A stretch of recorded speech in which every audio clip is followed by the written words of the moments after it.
papa, kungkung, bobo. Sudah pada siap belum untuk memuji dan memuliakan nama Tuhan? Yuk, kita persiapkan diri kita untuk memuji dan memuliakan nama Tuhan.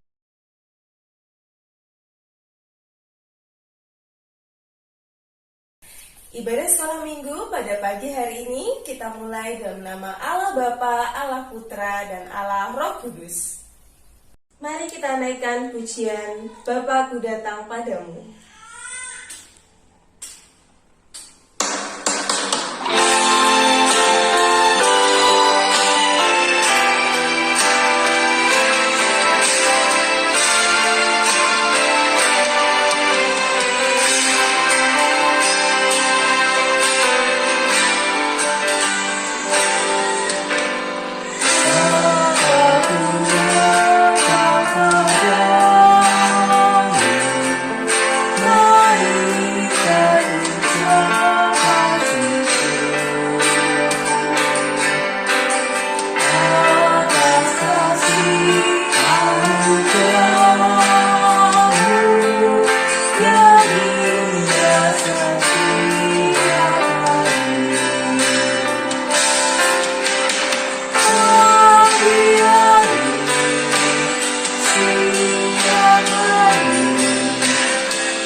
Mari adik-adik kita berdoa. Bapa di sorga, terima kasih untuk berkat-Mu pada kami sekalian hari lepas hari. Kami bersyukur Tuhan untuk setiap penyertaan-Mu kepada kami. Terima kasih Tuhan, kami dapat bangun pagi hari ini untuk bersama-sama beribadah memuji memuliakan nama-Mu bersama-sama dengan teman-teman kami, lose-lose, dan juga dengan orang tua kami. Tuhan Yesus, kiranya kami dapat fokus untuk mengikuti ibadah online sekolah minggu hari ini. Kiranya hati dan pikiran kami hanya tertuju kepada Tuhan. Tuhan Yesus, berkati kami sekalian Tuhan dalam ibadah pagi hari ini. Kami berdoa di dalam nama Tuhan Yesus. Amin. Adik-adik, dengarkanlah panggilan ibadah kita pada hari ini yang terambil dari Yosua 24 ayat 14. Oleh sebab itu, takutlah akan Tuhan dan beribadahlah kepadanya dengan tulus, ikhlas, dan setia. Jauhkanlah Allah yang kepadanya nenek moyangmu telah beribadah di seberang sungai Efrat dan di Mesir, dan beribadahlah kepada Tuhan. Mari kita naikkan pujian, hati yang gembira adalah obat.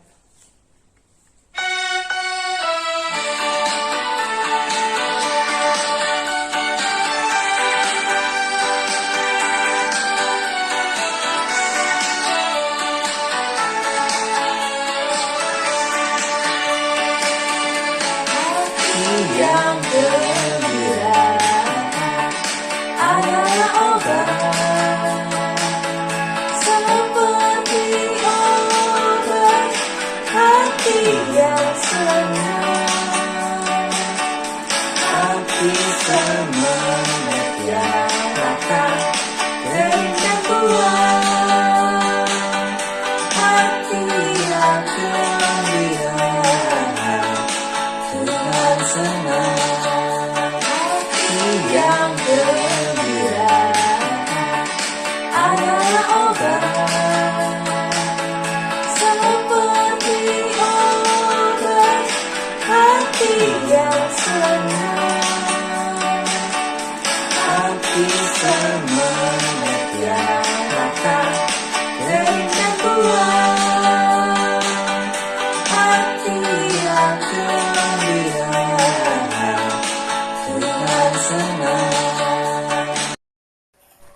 Adik-adik, mari kita berdoa.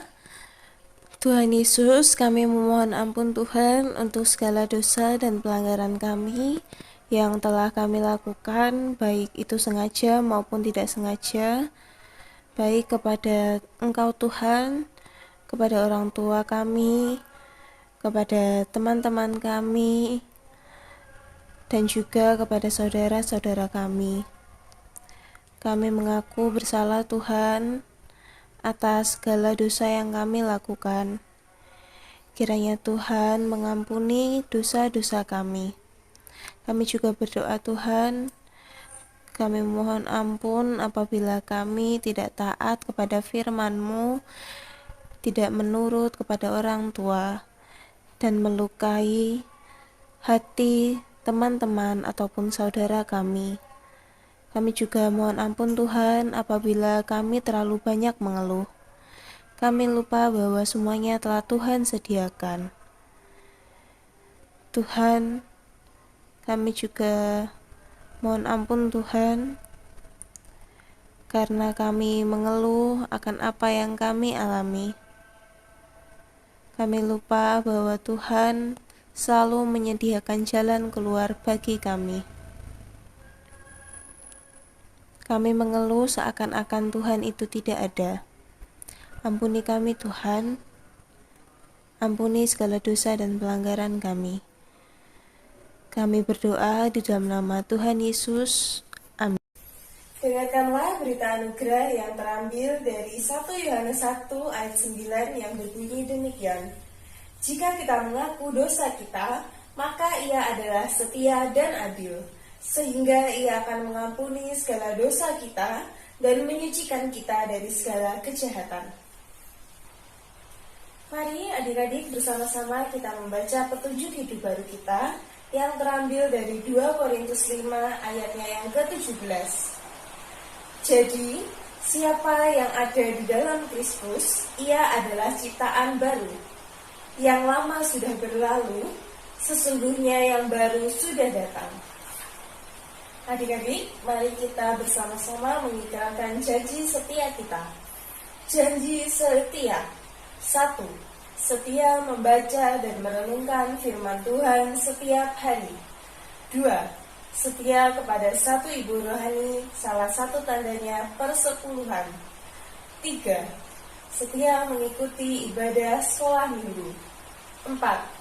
Setia melayani baik suka maupun duka. Mari bersama-sama kita naikkan pujian baca kitab suci sebelum mendengarkan firman Tuhan.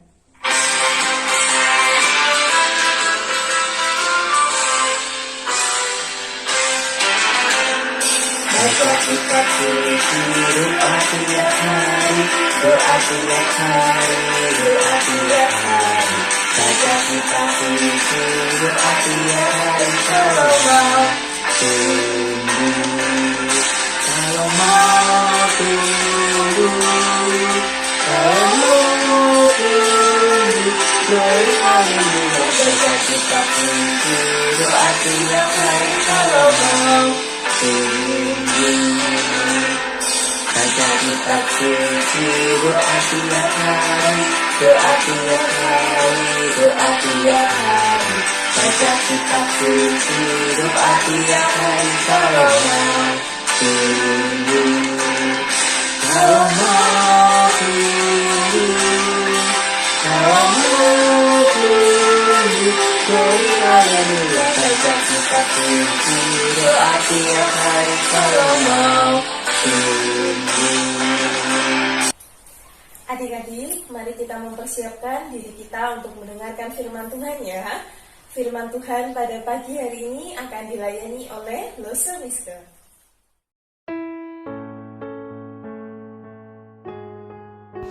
Shalom anak-anak, selamat pagi semuanya.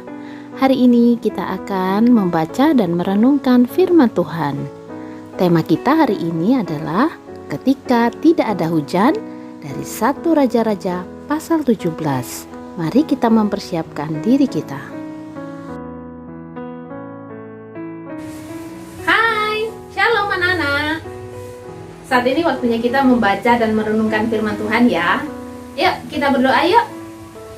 Tuhan, saat ini kami sudah siap untuk membaca dan merenungkan firman Tuhan. Berkatilah kami Tuhan.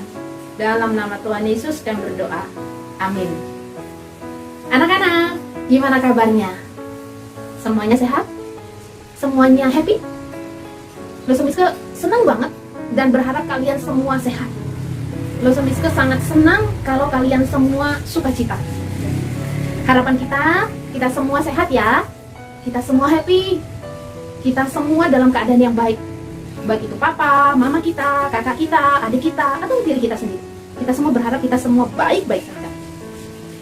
Tapi pasti ada yang tidak baik-baik saja. Betul kan? Di antara kalian ada yang sakit. Di antara kalian ada yang sedang bertengkar. Di antara kalian, papa mama kalian, ada yang sedang kesusahan dalam usahanya. Di antara kalian, ada yang sedang bergumul. Itu keadaan yang tidak baik-baik saja yang kita alami. Anak-anak, kadang-kadang kalau kita mengalami keadaan yang tidak baik-baik saja, kita selalu berpikir begini. Kenapa sih kita mengalami kesusahan, penderitaan? Dari mana sih kesusahan, penderitaan? Siapa sih yang membuat aku menderita, aku susah, aku sakit? Itu pertanyaan yang seringkali kita tanyakan di dalam hati kita ya. Hari ini, Blossom Miske ingin menyampaikan kepada anak-anak.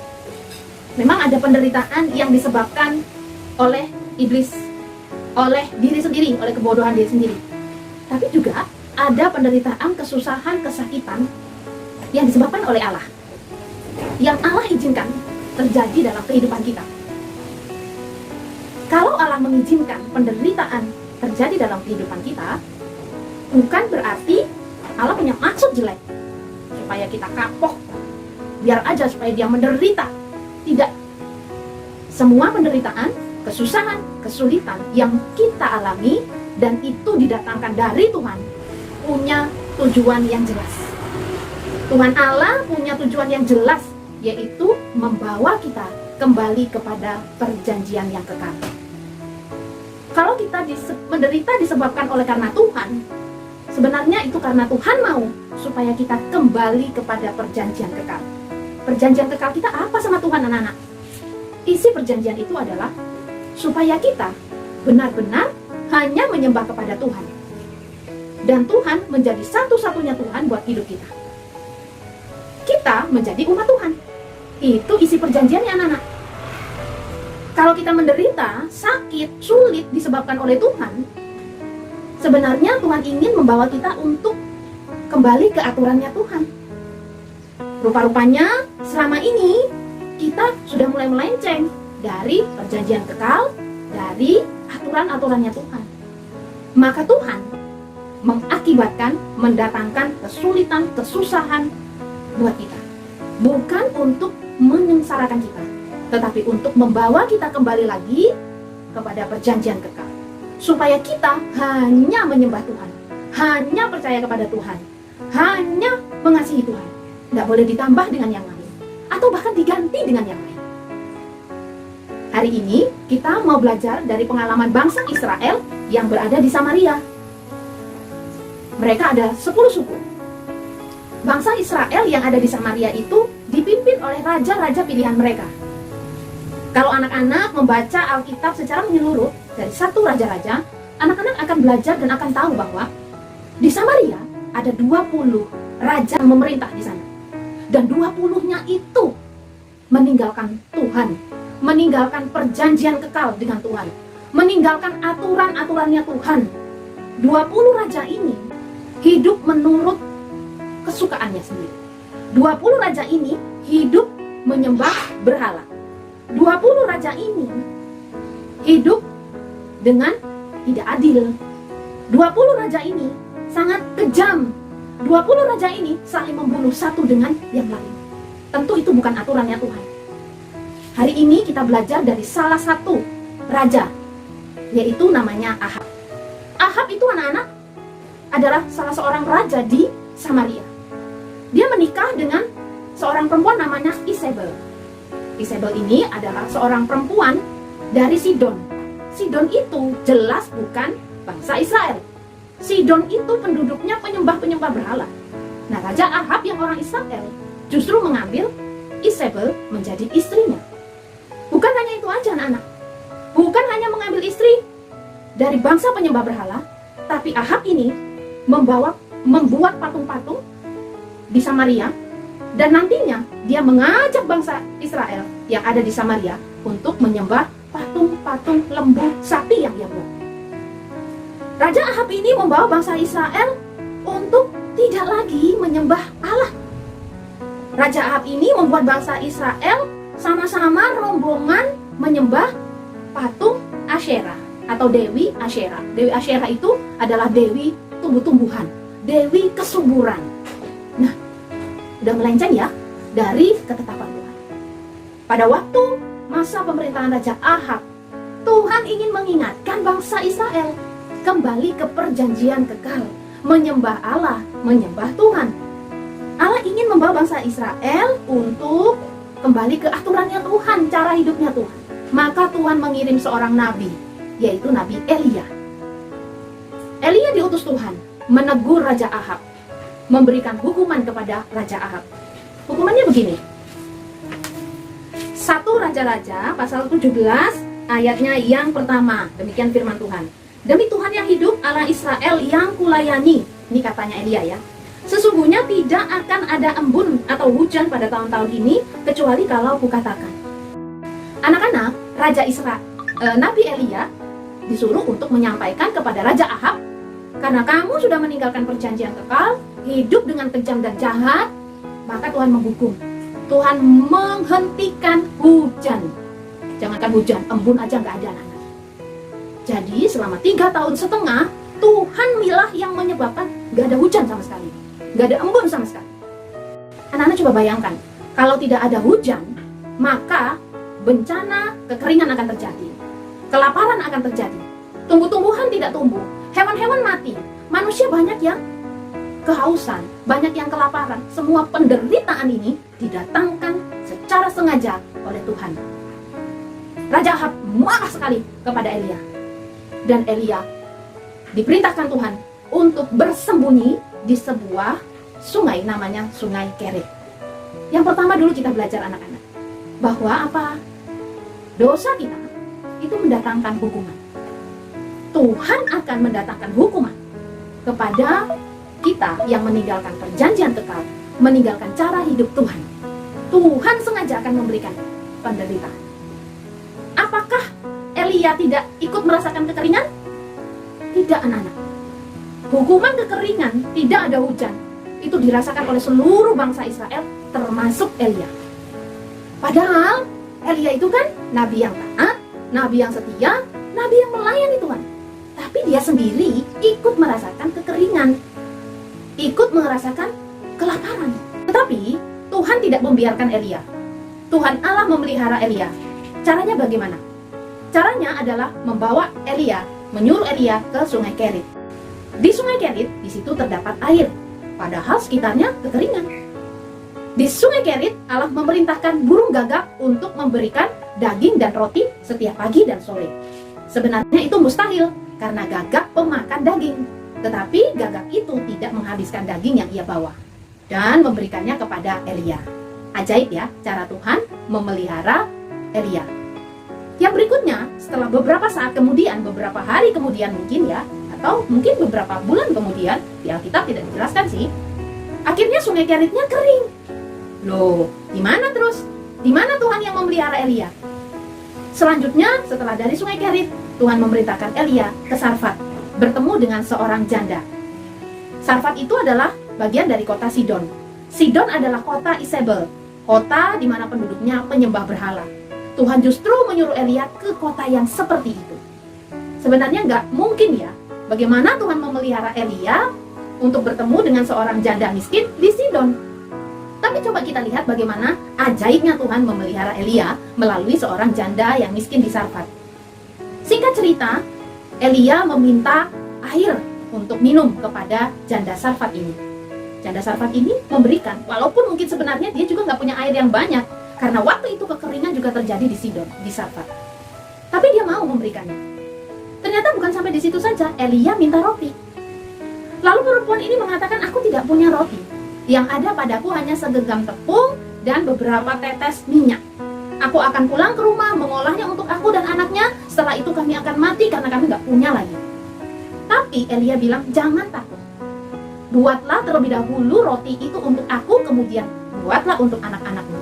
Tuhan Allah tidak akan membiarkan tepung dan minyak itu habis. Singkat cerita, janda di Sarfat ini melakukan persis seperti apa yang dikatakan oleh Elia.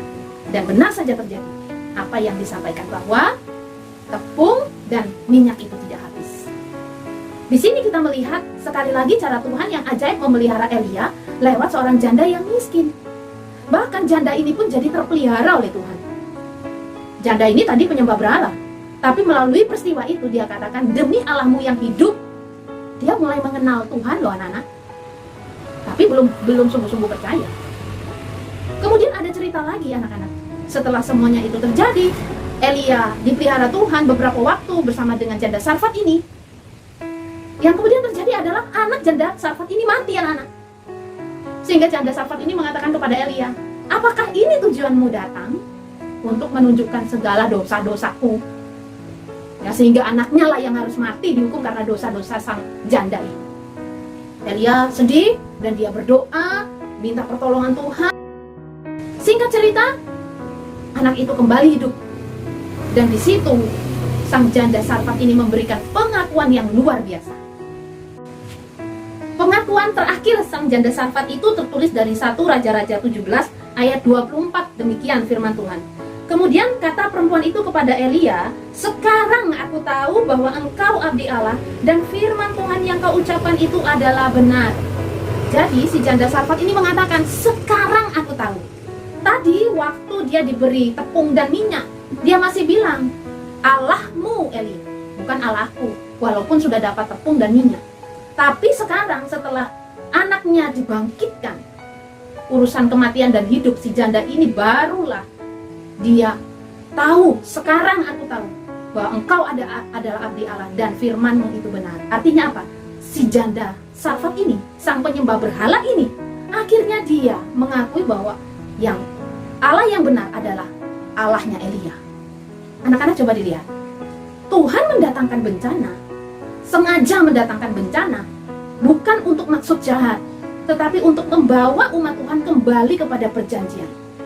Tapi kalau umat Tuhan sendiri tidak mau kembali, maka Tuhan bisa memanggil orang-orang yang bukan umat Tuhan untuk terikat perjanjian seperti janda Sarfat ini.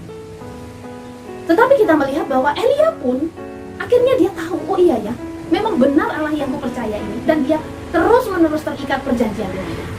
Anak-anak, hari ini kita belajar apa? Dalam sepanjang kehidupan kita, ada waktunya Tuhan mendatangkan dengan sengaja kesulitan, kesakitan, penderitaan. Ketika hal itu terjadi, jangan melo, jangan putus asa.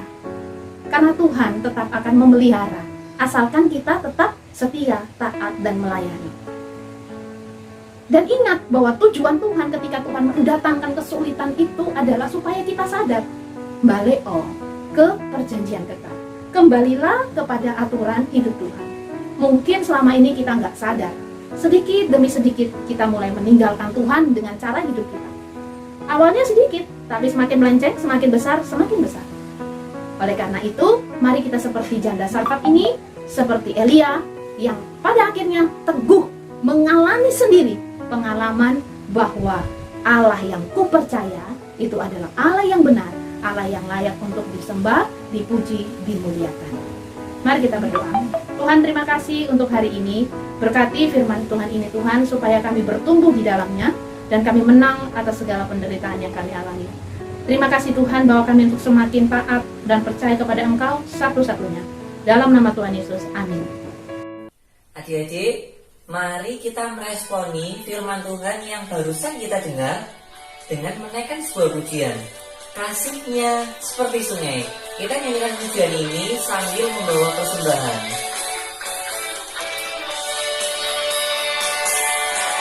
Kasihnya seperti sungai, kasihnya seperti sungai, kasihnya seperti sungai di hatiku. mengalir di waktu hujan, mengalir di waktu panas. Kasih-Nya seperti sungai di hatiku.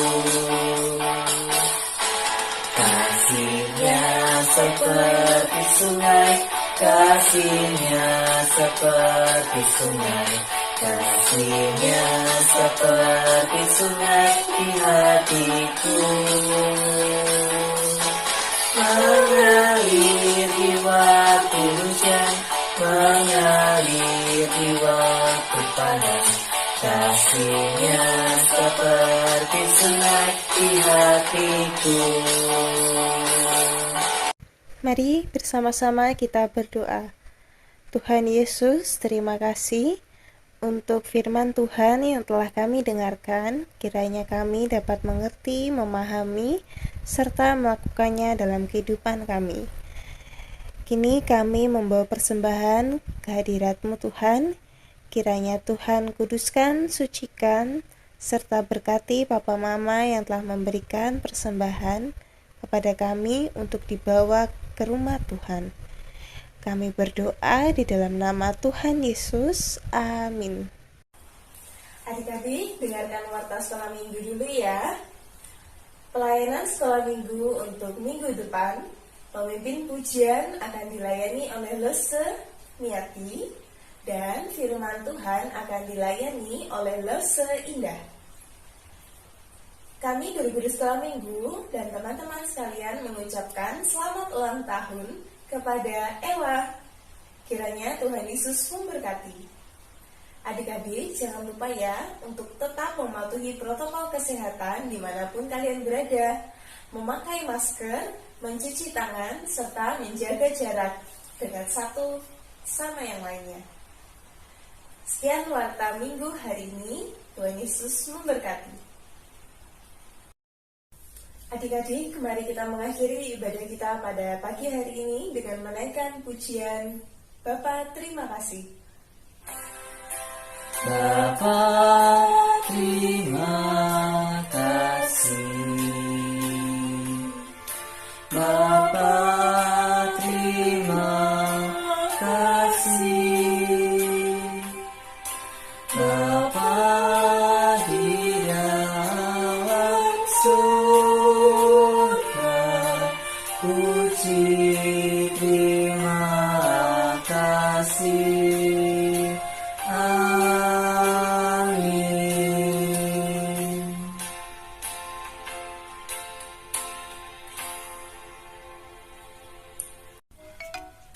Ibadah salam minggu pada pagi hari ini telah selesai. Tuhan Yesus memberkati.